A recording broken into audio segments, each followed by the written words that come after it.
Assalamualaikum warahmatullahi wabarakatuh.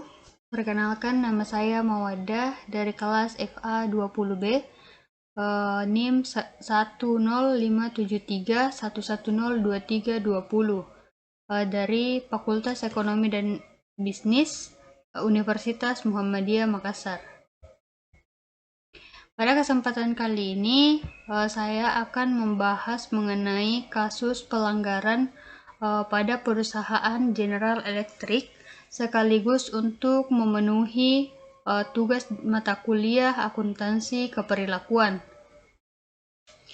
Nah, pada kasus pelanggaran perusahaan General Electric ini dikatakan bahwa perusahaan tersebut telah melakukan manipulasi laporan keuangan. Sebelum kita lanjut pada kasusnya, perlu kita ketahui terlebih dahulu apa sih itu manipulasi laporan keuangan.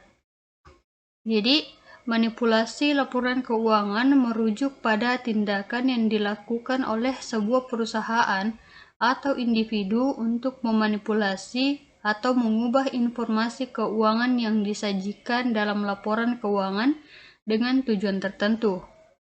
Tujuan dari manipulasi tersebut biasanya adalah untuk membuat kinerja keuangan perusahaan terlihat lebih baik atau untuk menyembunyikan kelemahan atau masalah yang sebenarnya terjadi.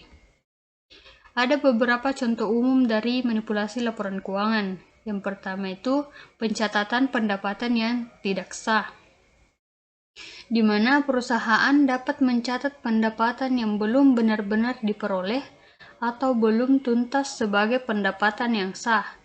Ini dapat dilakukan dengan memanipulasi kontrak atau dengan menggunakan skema lain untuk meningkatkan pendapatan yang dilaporkan.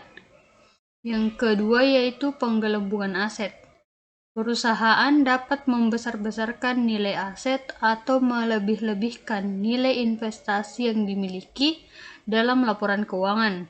Ini dilakukan untuk meningkatkan nilai bersih perusahaan atau untuk menutupi kerugian atau masalah yang sebenarnya ada. Yang ketiga yaitu penyembunyian utang. Perusahaan dapat menyembunyikan atau mengalihkan utang yang sebenarnya ada melalui transaksi atau akuntansi yang rumit. Hal ini dapat membuat rasio keuangan seperti rasio utang terhadap ekuitas tampak lebih baik daripada semestinya.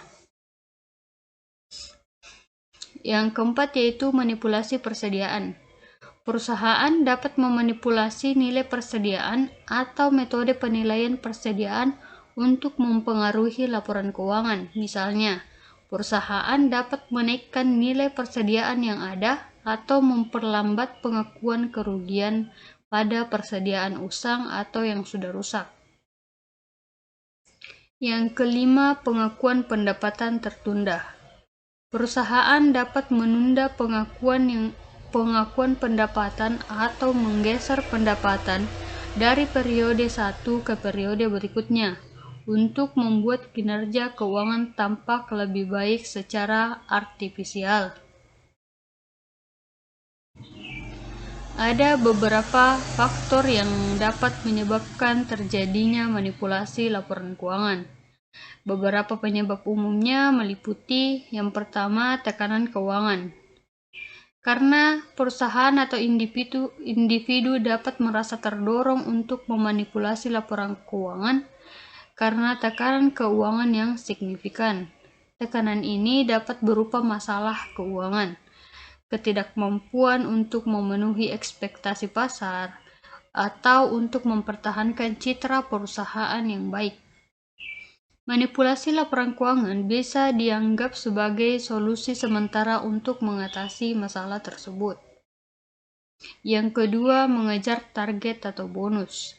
Dalam beberapa kasus, individu atau manajemen perusahaan dapat merasa terdorong untuk memanipulasi laporan keuangan untuk mencapai target kinerja atau memenuhi kriteria yang diperlukan untuk mendapatkan bonus atau insentif lainnya. Ini dapat menyebabkan penekanan pada pencatatan pendapatan yang tidak sah atau manipulasi angka-angka tertentu untuk mencapai tujuan tersebut. Yang ketiga yaitu tekanan dari pihak eksternal. Perusahaan mungkin menghadapi tekanan dari pihak eksternal seperti investor, kreditor, atau analisis keuangan untuk mencapai hasil yang lebih baik. Hal ini dapat mendorong perusahaan untuk memanipulasi laporan keuangan agar terlihat lebih baik daripada yang sebenarnya, demi memenuhi harapan atau mendapatkan dukungan finansial. Yang keempat, kurangnya pengawasan dan kontrol internal. Kurangnya pengawasan dan kontrol internal yang kuat dalam perusahaan dapat menciptakan peluang bagi individu untuk memanipulasi laporan keuangan tanpa terdeteksi.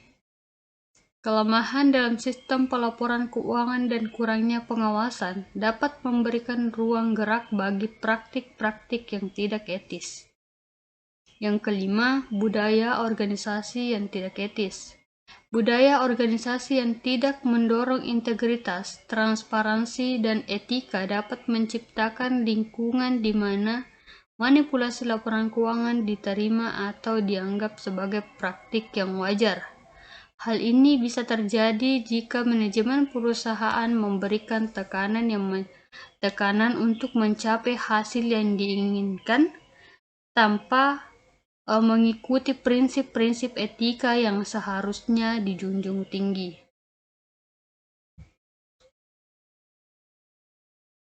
Untuk mencegah manipulasi laporan keuangan dapat mengambil beberapa langkah penting. Adapun beberapa tindakan yang dapat dilakukan perusahaan agar terhindar dari praktik manipulasi laporan keuangan itu yang pertama yaitu menerapkan tata kelola perusahaan yang baik atau good corporate governance. Perusahaan harus memastikan adanya struktur tata kelola yang kuat, termasuk komite audit yang independen, kebijakan transparansi, dan pengawasan yang efektif. Hal ini membantu memastikan integritas dalam pelaporan keuangan. Yang kedua, pemisahan tugas atau segregation of duties. Perusahaan harus menerapkan prinsip pemisahan tugas yang jelas. Tugas-tugas terkait dengan pelaporan keuangan seperti pencatatan transaksi, persetujuan transaksi, dan rekonsiliasi harus diberikan kepada individu yang berbeda. Ini membantu mengurangi resiko kolusi dan penyalahgunaan. Yang ketiga, kebijakan dan prosedur yang jelas. Perusahaan harus memiliki kebijakan dan prosedur yang jelas terkait dengan pelaporan keuangan, termasuk prinsip akuntansi yang benar, pengakuan pendapatan, pengeluaran, dan pengungkapan informasi yang akurat dan relevan. Semua karyawan harus memahami kebijakan ini dan diberikan pelatihan yang sesuai. Yang keempat yaitu pengawasan internal yang efektif. Perusahaan harus memiliki sistem pengawasan internal yang kuat untuk memantau dan mengevaluasi aktivitas keuangan. Hal ini melibatkan pemeriksaan internal yang rutin, pengujian kontrol, dan pemantauan terhadap kepatuhan terhadap kebijakan dan prosedur yang telah ditetapkan. Selanjutnya yaitu promosi budaya etika. Perusahaan harus mempromosikan budaya etika yang kuat di seluruh organisasi. Ini dapat dicapai melalui pelatihan etika, komunikasi yang jelas mengenai nilai-nilai dan prinsip-prinsip yang dipegang perusahaan, serta memberikan insentif bagi karyawan yang melaporkan pelanggaran etika atau kecurangan. Yang keenam yaitu pengawasan eksternal. Maksudnya yaitu perusahaan juga harus bekerja sama dengan pihak eksternal seperti auditor independen dan regulator untuk memastikan ketaatan terhadap standar akuntansi yang berlaku dan untuk mengaudit laporan keuangan secara menyeluruh. Yang ketujuh, transparansi dan komunikasi yang jujur. Perusahaan harus transparan dalam menyampaikan informasi kepada pemangku kepentingan, termasuk investor, karyawan, dan regulator. Laporan keuangan harus jujur, akurat, dan tepat waktu. Yang kedelapan yaitu pelaporan keuangan independen. Perusahaan harus menerapkan praktik pelaporan keuangan yang independen dan profesional. Keterlibatan manajemen dalam penyusunan laporan keuangan harus terpisah dari fungsi audit. Jadi, kesimpulan dari manipulasi laporan keuangan adalah tindakan ilegal yang melanggar prinsip akuntansi yang sehat serta peraturan yang berlaku. Hal ini dapat menyesatkan investor, kreditor, dan pemangku kepentingan lainnya, serta merugikan integritas pasar keuangan secara menyeluruh. Untuk melindungi diri dari manipulasi laporan keuangan, penting untuk melakukan analisis dan evaluasi yang cermat terhadap informasi keuangan yang disajikan dan mengandalkan laporan keuangan yang disusun oleh profesional akuntansi yang terpercaya.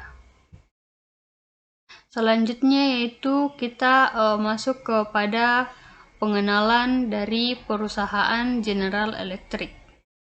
Jadi perusahaan General Electric adalah perusahaan multinasional yang beroperasi di berbagai bidang, termasuk industri energi, transportasi, peralatan medis, dan keuangan.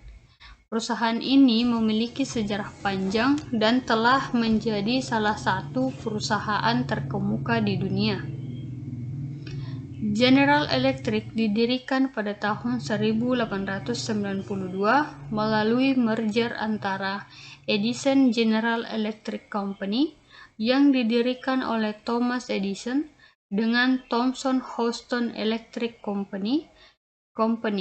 Pada awalnya, perusahaan ini berfokus pada penelitian, pengembangan, dan produksi peralatan listrik. Selama awal abad ke-20, General Electric terus berkembang dan terlibat dalam berbagai inovasi teknologi. Perusahaan ini menjadi salah satu produsen terkemuka untuk peralatan listrik seperti lampu pijar, generator, dan transformator. General Electric juga memiliki divisi yang berfokus pada transportasi, termasuk pembuatan lokomotif dan mesin pesawat terbang. Selama Perang Dunia Kedua, General Electric berperan penting dalam produksi peralatan militer, termasuk radar dan pesawat tempur. Setelah perang, General Electric terus berekspansi ke berbagai sektor industri lainnya. Perusahaan ini mulai memproduksi peralatan rumah tangga seperti televisi, kulkas, dan oven mikro. General Electric juga memperluas operasinya ke sektor keuangan dengan pendirian General Electric Capital, yang menjadi salah satu bisnis yang menguntungkan bagi perusahaan. Namun, pada tahun 2008, General Electric terpengaruh oleh krisis keuangan global dan mengalami kesulitan keuangan. Perusahaan ini terpaksa melakukan restrukturisasi dan menjual beberapa divisi bisnisnya untuk mengurangi hutang. Pada tahun 2015, General Electric mengumumkan rencana untuk lebih fokus pada industri inti seperti energi, transportasi, dan peralatan medis, dan mengurangi keterlibatannya di sektor keuangan. Selama beberapa tahun terakhir, General Electric terus melakukan perubahan dan penyesuaian strategis. Perusahaan ini berupaya mengintegrasikan teknologi digital ke dalam produk dan layanannya dengan fokus pada konsep Industri 4.0 dan Internet of Things atau IoT. General Electric juga berinvestasi dalam pengembangan energi terbarukan dan solusi energi bersih. Meskipun General Electric mengalami tantangan dan perubahan selama sejarahnya, perusahaan ini tetap menjadi salah satu pemimpin dalam industri global dengan keahlian dan portofolio yang luas. General Electric terus berinovasi dan beradaptasi dengan perubahan tren industri untuk tetap relevan dalam era modern.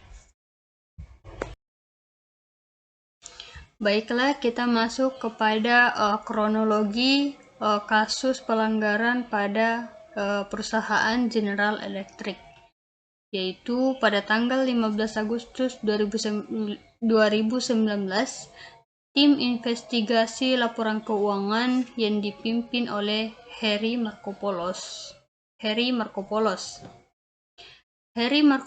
ini merupakan seorang analisis keuangan yang dikenal karena mengungkapkan skandal besar di industri keuangan.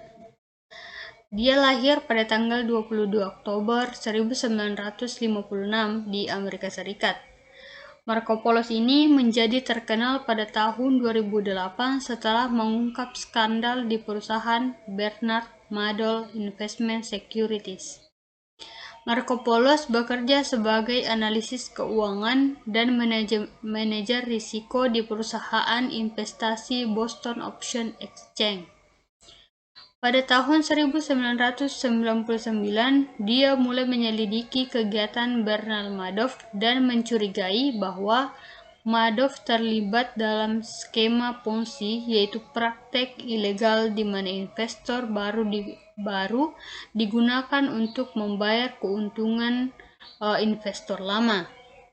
Selama hampir 1 dekade, Markopoulos secara pribadi mengumpulkan bukti dan laporan yang mengindikasikan kecurigaannya terhadap Madoff kepada SEC atau Security and Exchange Commission Amerika Serikat, namun laporan-laporannya diabaikan atau tidak diterima dengan serius oleh SEC. Pada tanggal 11 Desember 2008, Madoff mengakui bahwa bisnisnya adalah skema Ponzi terbesar dalam sejarah dengan kerugian diperkirakan mencapai sekitar 65 miliar US dollar.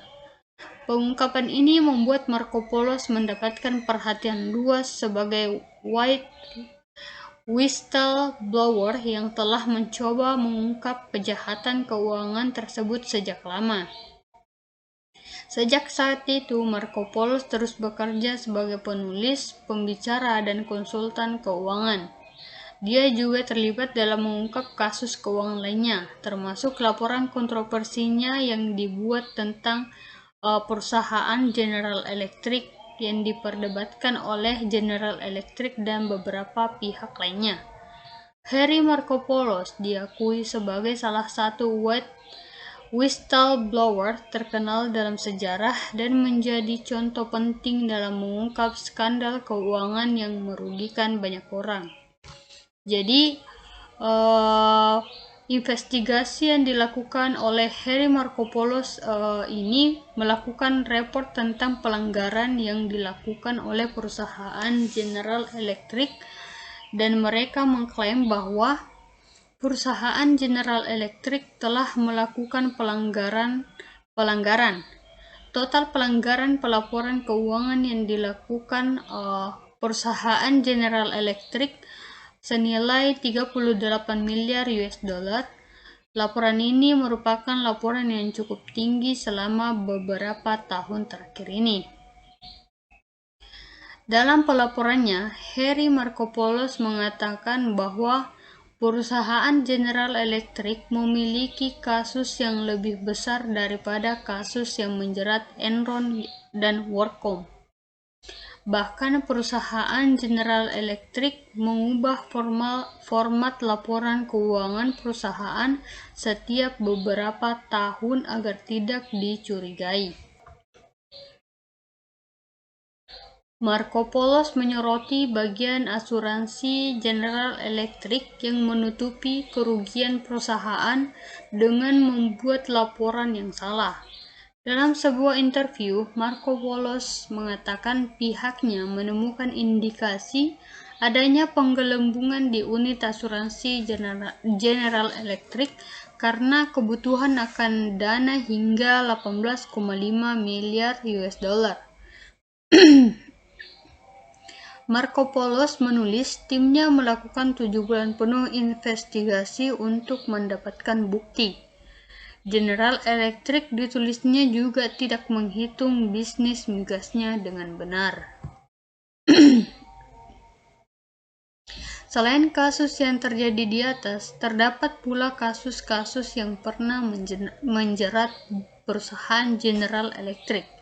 Yang pertama tahun 2018, Badan Independen Pemerintah Amerika Serikat yang mengawasi perdagangan efek, The Security and Exchange Commission atau SEC, mengumumkan penyelidikan dalam praktik akuntansi General Electric pada Januari 2018. Fokusnya ialah peningkatan cadangan asuransi yang dilaporkan pada laporan keuangan triwulan perusahaan. Perusahaan ini mengungkapkan portofolio asuransi General Electric Capital mengambil 6,2 miliar US dollar setelah pajak pada kuartal keempat 2017 dan akan menghabiskan 15 miliar US dollar untuk meningkatkan cadangan dalam periode 7 tahun. Investigasi SEC mendorong CFO Jamie Miller menyajikan kembali laporan keuangan General Electric tahun 2016 dan 2017. Komite pengawas ini juga memperluas penyelidikan pada Oktober 2018 yang memasukkan biaya senilai 22 miliar US dollar yang digunakan General Electric pada kuartal ketiga untuk akuisisi bisnis listrik miliknya.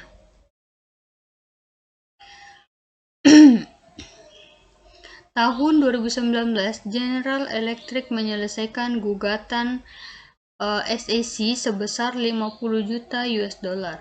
SEC mendakwa General Electric dengan kecurangan akuntansi pada tahun 2009.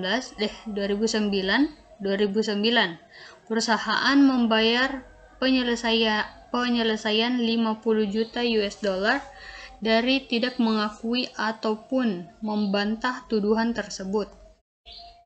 Gugatan tersebut merupakan hasil dari investigasi metode akuntansi perusahaan selama lebih dari 4 tahun. Diduga, General Electric menyetujui praktik pelaporan keuangan yang tidak patuh selama 4 kali antara tahun 2002 dan 2003. 3 resesi yang terjadi di tahun 2008 juga berimbas ke masalah dana pensiun di tubuh General Electric, hingga terjadi defisit. Lebih dari 600.000 karyawan dan mantan karyawan mengandalkan pembayaran pensiun. Menurut CNN, kekurangan dana pensiun didorong oleh malpraktek akuntansi selama bertahun-tahun. Menurut FactSet, dana pensiun General Electric turun dari surplus 15,2 miliar US dollar menjadi defisit 6,8 miliar US dollar dari 2007 hingga 2008. Utang pun tumbuh hampir setiap tahun karena perusahaan kerap memprioritaskan buyback saham dan akuisisi. Ada salah pengelolaan perusahaan, ujar Hon-in kepada CNN. Menurut laporan keuangan kuartal kedua 2019, General Electric masih berutang lebih dari 27 miliar US dollar untuk pembayaran dana pensiun. Meski demikian, perusahaan telah mulai membayar utang pensiunnya yang terdahulu sebesar 31 miliar US dollar. Yang keempat, pada tahun 1994 terjadi kasus soal kesalahan pengelolaan investment banking. Pada 1986, General Electric mengakuisisi bank investasi yang berbasis di Boston, Kidder, Peabody & Co. untuk mendorong bisnis General Electric Capital. Namun perusahaan ini terlibat dalam skandal insider trading. Wali kota New York City saat itu, Rudy Giuliani, mengancam untuk menuntut bank. General Electric akhirnya memecat sejumlah eksekutif Kidder dan membayar 25,3 juta US dollar dengan SEC. Belum lepas dari sengsara itu, salah satu trader di divisi obligasi pemerintah bank mengeksploitasi komputer Plow dan membuat laporan keuntungan palsu untuk mendongkrak laba perusahaan. Tindakannya menyebabkan perusahaan mengalami kerugian atau denda sebesar 350 juta US dollar.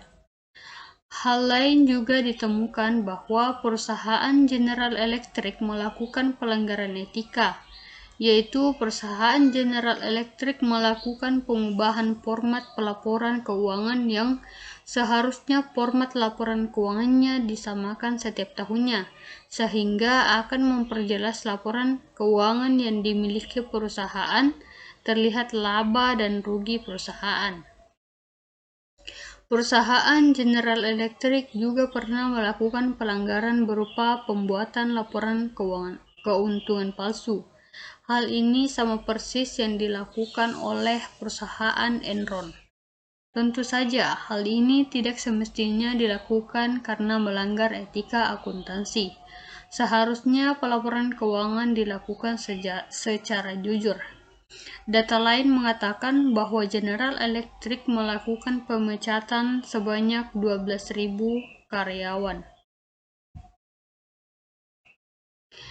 Adapun penjelasan dari sisi perusahaan General Electric mengatakan bahwa memang benar, Harry Markopolos memberikan kesaksian bahwa perusahaan bersalah. Namun, laporan yang dibuatnya itu tidak ada konfirmasi kepada pihak perusahaan sama sekali, sehingga untuk dapat mengatakan perusahaan General Electric pun masih sulit. Dan harga saham perusahaan yang turun sekarang sudah mengalami peningkatan lagi. Adapun dampak dari kasus tersebut yaitu karena perusahaan General Electric telah melakukan manipulasi keuangan perusahaannya dan hal tersebut dilaporkan kepada publik, mengakibatkan penurunan kepercayaan publik terhadap perusahaan ini. Hal itu secara langsung mengakibatkan perusahaan mengalami penurunan harga saham General Electric sebesar 11% ke level 8,1 US dollar pada tanggal 15 bulan 8 2019 yang sekarang berada di level 11,52 US dollar pada tanggal 11 bulan 11 2019.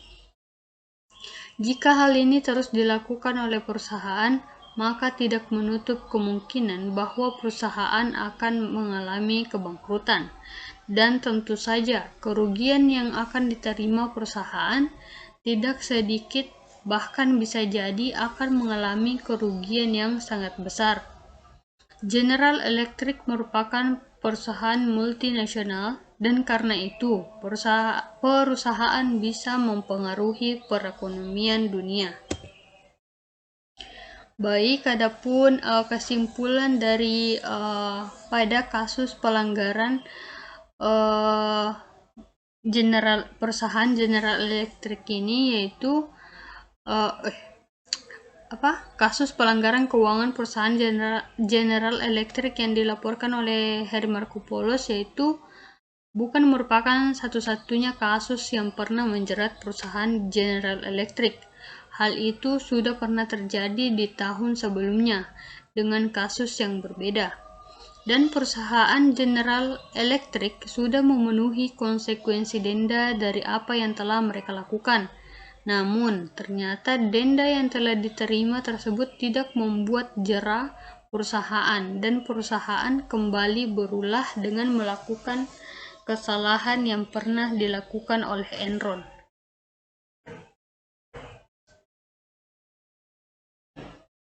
Perusahaan sudah melakukan sebuah kesalahan dan pelanggaran etika karena memalsukan atau membuat laporan yang tidak benar mengenai posisi keuangan perusahaan.